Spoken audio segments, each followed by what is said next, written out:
Good day, I'm Stephen McHugh, and this is your JIS News for Friday, July 2, 2021. Normal operations resumed at health facilities across the island this morning after several junior doctors reported ill and did not turn up for work on Thursday. The Ministry of Health and Wellness released a statement that the resumption follows a successful meeting of senior executives and members of the Jamaica Medical Doctors Association last evening. The meeting was called to discuss the high rate of absenteeism in the public health system. Stakeholders from the regional health authorities also participated in the meeting.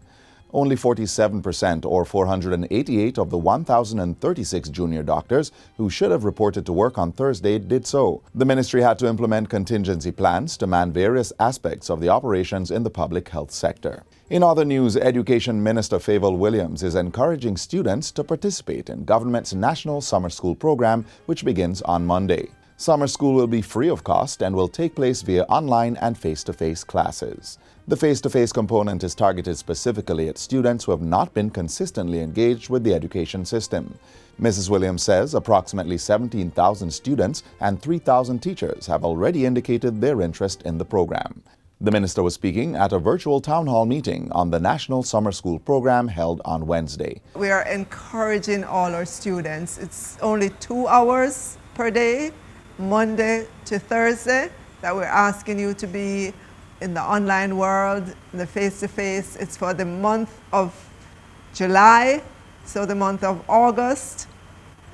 You can have some rest and relaxation, but even then, the online platforms will still be available for you, and we're encouraging you to be self-directed, to still go on and avail yourself of what is there. Service providers of the online classes will be Learning Hub, EduFocal, and One-on-One Educational Services Limited.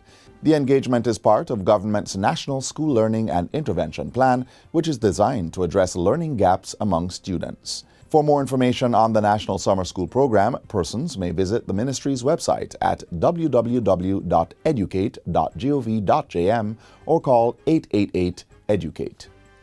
Meanwhile, the results of this year's primary exit profile, PEP exams, will be released in 2 weeks. The Grade 6 ability test component was successfully administered on May 26. Acting Chief Education Officer Dr. Kassan Troop says students will be placed in high schools using the scores of that test along with the results of the Grade 4 performance task in language arts and mathematics, which students did in 2019. We will be ready by the middle of July, so just stay abreast of the updates. We will be writing to our school. Our minister will be hosting a press conference on releasing the information, giving you the summer updates. The Ministry of National Security is reporting that there are no active COVID-19 cases or new deaths within correctional facilities as of June 24. 178 persons have been infected with the virus across the 3,700 inmate population.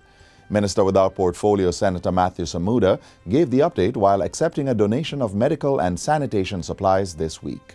It was made by the United States Center for Disease Control and Prevention, Caribbean Regional Office.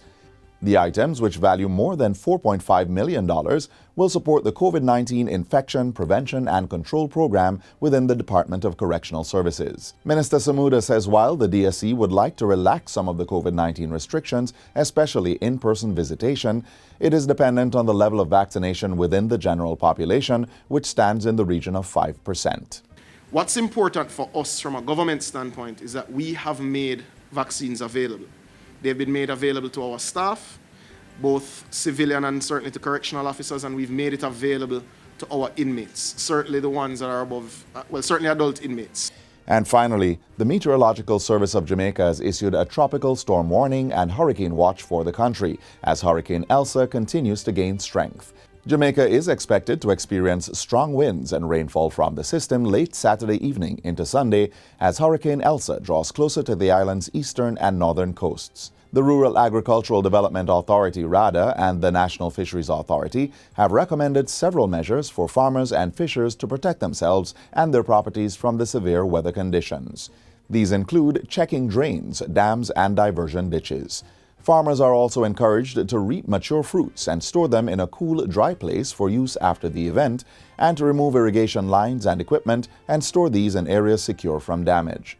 Livestock farmers are encouraged to make a checklist of all farm animals and remove cattle and small ruminants from low-lying areas to higher ground, away from riverbanks and areas likely to have landslides or flooding. Fishers on the offshore keys and banks are being advised that sea conditions will deteriorate and should therefore exercise extreme caution. Meanwhile, residents are advised to take the following procedures.